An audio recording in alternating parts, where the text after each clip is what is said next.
Hello viewers, আসসালামু আলাইকুম।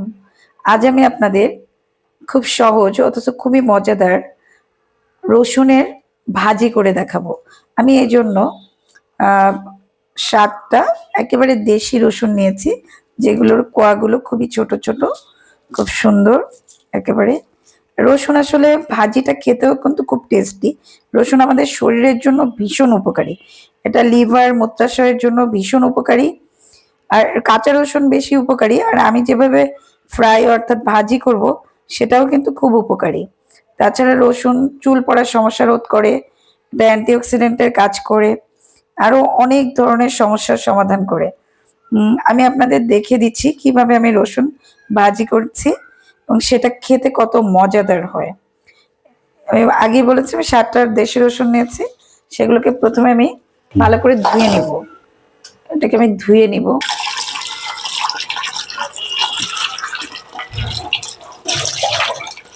ধুয়ে নিয়েছি। এবার আমি এটাকে শিল দিয়ে হালকা একটু থেতো করে নিচ্ছি, হালকা।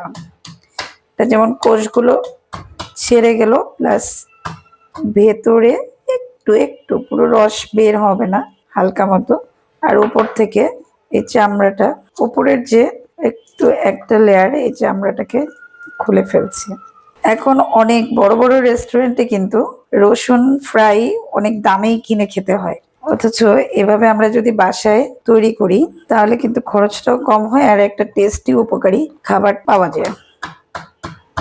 এভাবে দেখুন আমি সবগুলোরই মোটামুটি উপরের লেয়ার খুলে নিচ্ছে। দু একটা যেরকম কালো, তার একবার ধুয়ে নিতে হবে।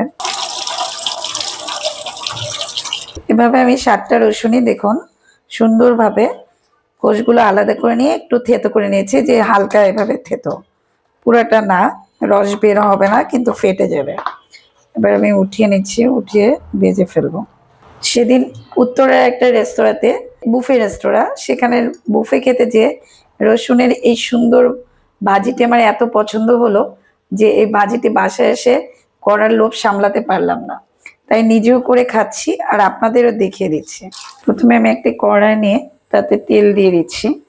তেল খুব যে বেশি দিয়েছি তা না, 2 থেকে 3 টেবিল চামচ তেল দিয়েছি।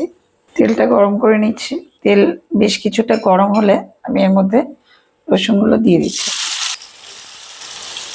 আঁচটা মাঝারি রেখেছি।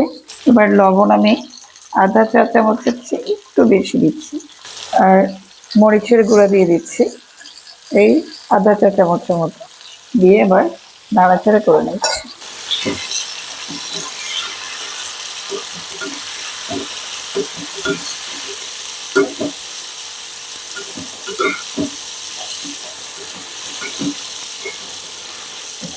এভাবে মাঝারি আঁচ রেখে রসুনটা সেদ্ধ হয়ে যাবে এবং ভাজিও হবে, মুচমুচে ভাজি, এভাবেই করে নিতে হবে।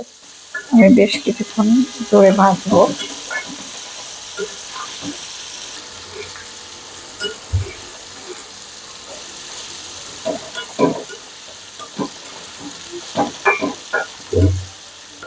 এই যে আমি প্রায় 5 মিনিট ধরে এভাবে নেড়ে ছেড়ে সুন্দর মতো ভাজি করলাম। রসুনটা দেখুন সেদ্ধ হয়ে গেছে, যে দেখাচ্ছি সেদ্ধ হয়ে গেছে। আবার রসুনের যে কালারটা, উপরের খোসার কালারটা যখন এরকম ব্রাউন টাইপ হবে তখন চুলাটা বন্ধ করে দিতে হবে। এখন আমি বন্ধ করে নামিয়ে নিচ্ছি। দেখুন কত সুন্দর, আর যে কত সুন্দর ফ্লেভার। যারা রসুন পছন্দ করেন তারা এই ফ্লেভারটা অবশ্যই খুব পছন্দ করেন। এটা কিন্তু আপনি সাদা ভাতের সাথে খেতে পারেন। তাছাড়া মুড়ি আমরা মাখাই, যে চানাচুর মুড়ি, তার সাথে দিয়েও খেতে কিন্তু ভীষণ মজা। তাছাড়া এটা খালিও খাওয়া যায়, খালি একটা প্লেটে নিয়ে, বাটিতে নিয়ে আপনি খেতে পারেন।